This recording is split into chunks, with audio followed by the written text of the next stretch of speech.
Welcome to the Rap Soul Podcast, where we dive deep into the world of music that moves our hearts and gets our feet tapping. This is the intersection of rap and soul music from the 80s, 90s, and 2000s. We appreciate you for listening. Share this podcast with a friend or family member who loves music as much as you do. The podcast is hosted by 12 Kyle. Next up, the Rap Soul Podcast. Welcome to another edition of the Rap Soul Podcast. I am your boy 12 Kyle. I want to thank you all for tuning in as you do each and every week. Again, this is the Rap Soul Podcast. This is the intersection where we have discussions about music, more specifically hip hop, rap, soul, and R&B music from the 80s, the 90s, and the 2000s. Simply put, folks, this is the best music podcast that you've never heard until right now. Again, I want to thank you all for tuning in as you do each and every week. Shout out to those of you who are watching on YouTube. Man, check this out. On this episode, what I want to talk about is Tupac. More specifically, Tupac versus everybody. I don't need to tell you Tupac is no longer with us. He was tragically murdered in September of 1996. But before Tupac left this earth, you'd be hard pressed to find someone that would be on the fence about Tupac. And more specifically, if you ask someone what they thought about Tupac, it really depended on where they were or where Tupac was as to whether or not you liked him or you didn't like him. Case in point, Tupac, the early version of Tupac, where Tupac was a roadie and a dancer with the rap group Digital Underground, who actually put him on. We first heard him for the first time on the song Same Song.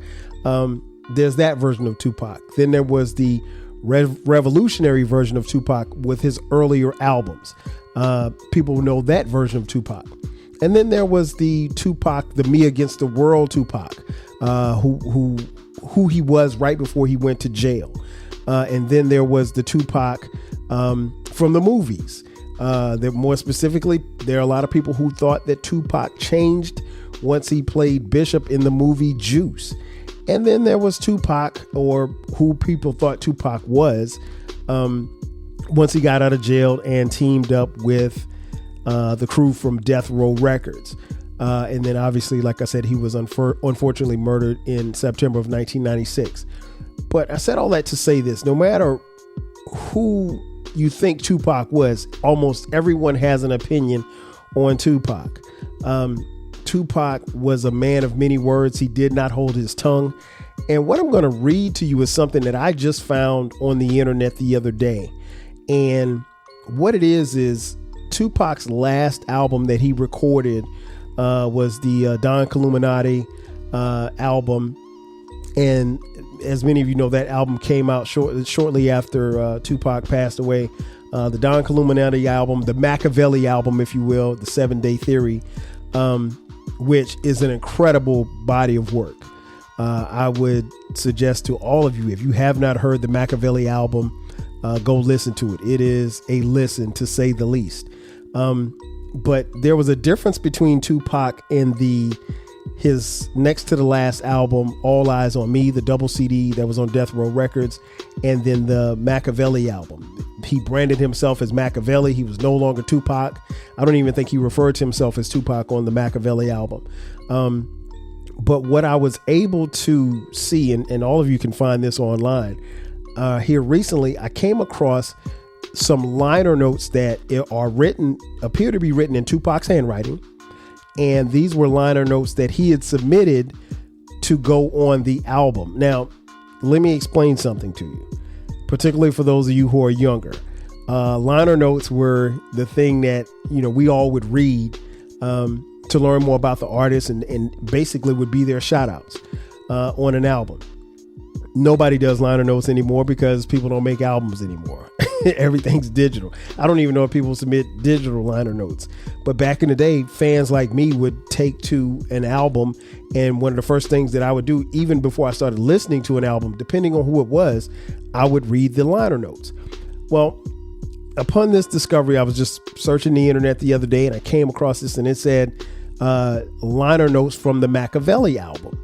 And so I go to read the liner notes, and while these are liner notes and they do appear to be in Tupac's original handwriting, they're not the shout outs liner notes that you are probably used to. So what I'm going to do is I'm going to read to you the liner notes, and in reading the liner notes, I'll stop and explain, particularly for those, because here's the thing, there are quite a few of you who may listen to this episode and you may not be familiar with the people that Tupac is describing. You may have heard some of these names. Some of these names may be foreign to you. So I want to kind of give you the breakdown as I'm reading these liner notes. And so it starts off Machiavelli, Illuminati, 7-Day Theory. And he writes credits, Creditz. He said, I dedicate this to Jack the Snitch Agnet for ordering the hit. Let me stop here. Jack the Snitch Agnet is someone we know as Haitian Jack. Tupac alleged that Haitian Jack, who was, I think, a record promoter or a businessman at the time, and a street guy, set him up in the Quad City shooting that happened in New York City. As many of you know, Tupac was on his way to record at Quad City Studios. He saw Biggie, and he saw Little C's from Biggie's crew. And he told Little C's told him, say, hey, we're in this studio, whatever, come on up. And as legend has it, Tupac got on the elevator and was subsequently robbed and shot 6 times, which he survived. But Pac maintained for a long time, even after, getting out of the hospital, that Haitian Jack had something to do with it. So Haitian Jack that he's referring to is Jack Agnet, or as Pac calls him, Jack the Snitch. It goes on. To Tut for shooting me. Now, I don't know who Tut is, but apparently maybe Pac thinks someone named Tut was the gunman who actually pulled the trigger.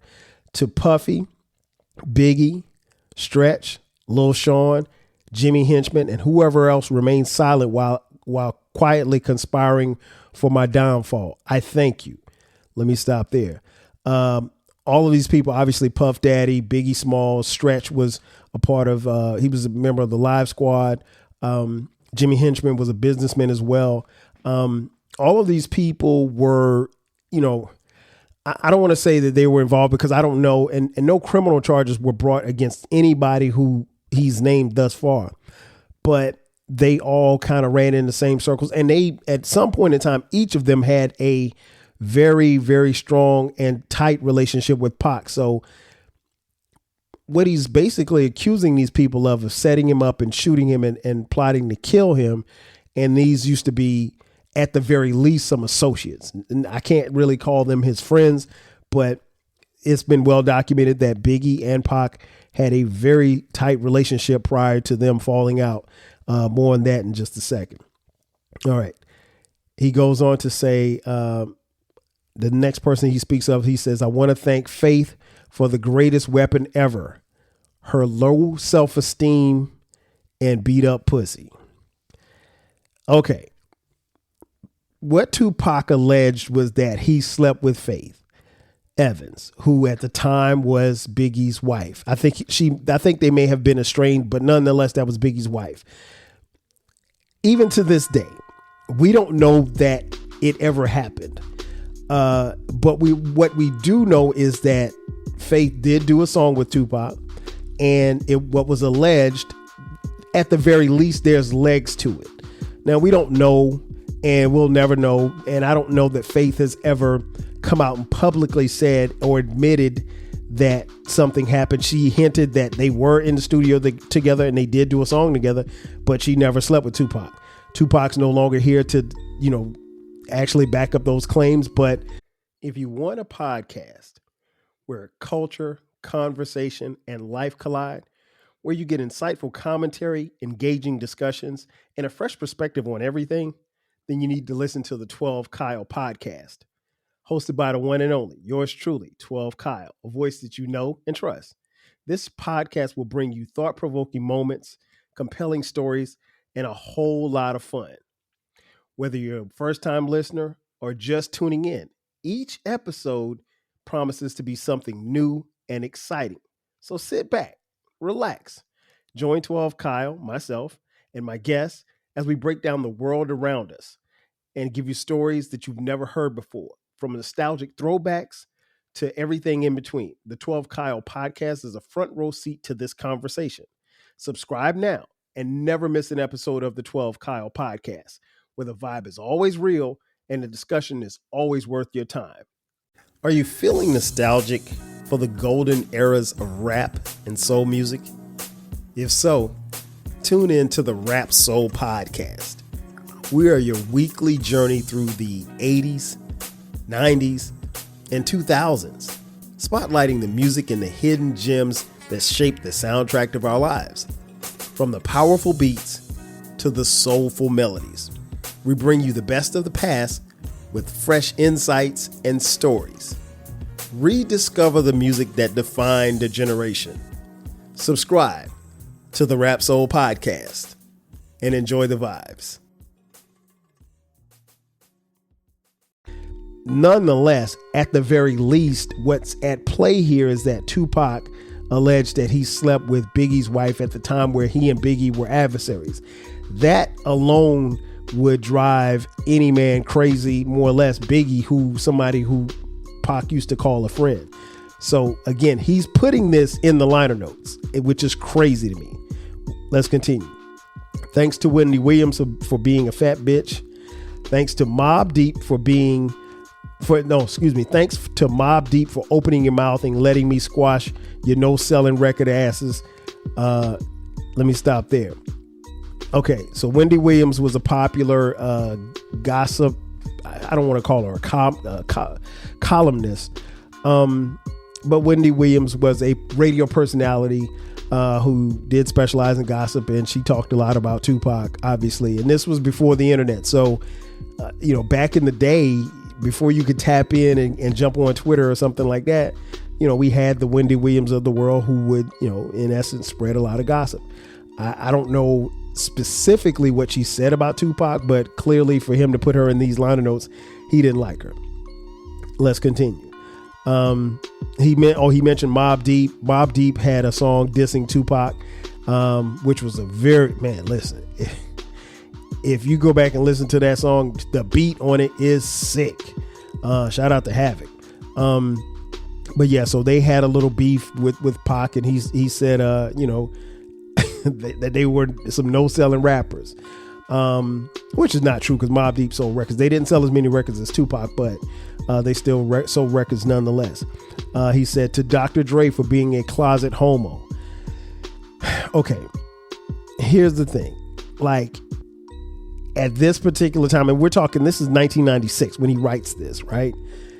One of the worst things that you could do would be to call another man a homosexual. There was no politically correctness back in the day, right?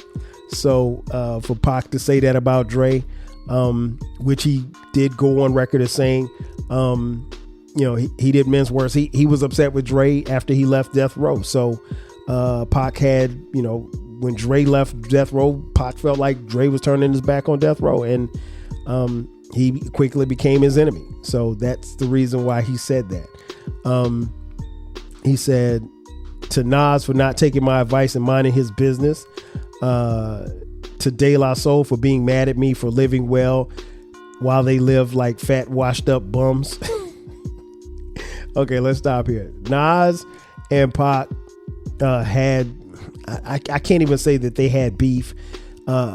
It's been documented that Nas and Pac had words on the Machiavelli album. Pac does diss Nas. And the word that we got was that prior to the album coming out, Tupac had met with Nas in New York City. They had some words. They were able to talk it out or what have you. And when they left the conference that they had, I don't want to call it a conference. When they left the conversation, Pac did tell Eric B. from Eric B. and Rakim, as well as a couple of other people, as well as the engineer, he said, remind me when we get back to LA to take that stuff about Nas off the record. So the disses that you heard on the Machiavelli record, Tupac actually wanted to take them off of the record after squashing whatever beef that he had with Nas. The problem was they met in New York City, is when Nas and Tupac met up. Tupac never made it back to LA because he stopped in Las Vegas for the Tyson fight and the party and kick it. But after that, he was going to go back to LA and finish up this album. And he was going to take those disses off the album about Nas. And obviously, sadly, he never made it back to LA after being murdered in Las Vegas. So that explains that. He said to Donnie Simpson and all the comedians who laughed while I bled. Now, that was a little surprising to me because Donnie Simpson, as many of you know, Donnie Simpson, great longtime talent on BET, as well as radio in the Metro DC area. I've never heard Donnie Simpson say anything bad about Tupac, but hey, if Tupac said something about Donnie Simpson, then I guess he had beef with him too.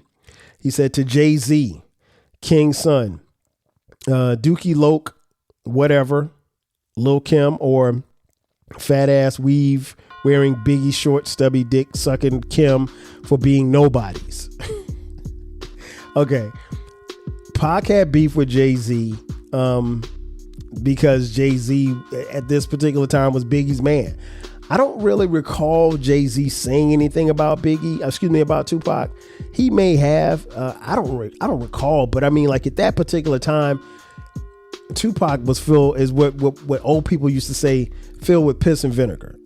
So he was going to shoot, not literally shoot, but he was going to verbally shoot at anybody that was standing near or next to Biggie and Puff. And that includes, Jay-Z, King's son, Dookie Loke, whoever that is. I don't know who Dookie Loke is. Maybe somebody can tell me who Dookie Loke was, and Lil' Kim.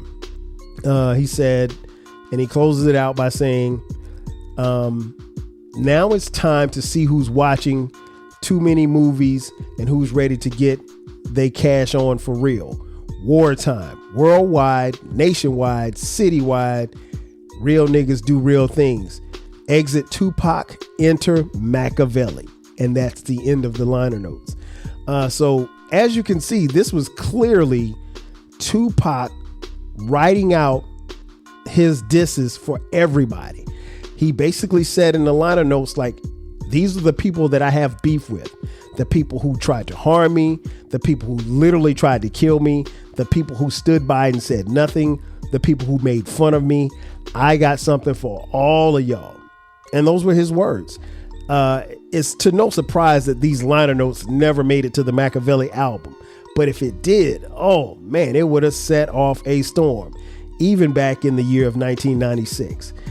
In conclusion, I think this is interesting because, again, these are his words. And of everyone that was mentioned, as far as I can tell, the only person that he made peace with before he was tragically murdered was Nas. Now, I don't know how these people on this list felt about what he said about him, because there was never a comeback. There was never a, and even like, I'll use Jay-Z as an example. Jay-Z frequently shouted Tupac out on his records after Pac was gone, but I don't necessarily know that Tupac even cared for Jay-Z. We do know that he had beef with Jay-Z, but did Jay ever have any beef for him? We don't know. Nonetheless, man, I mean, that's it. That's Tupac in his words.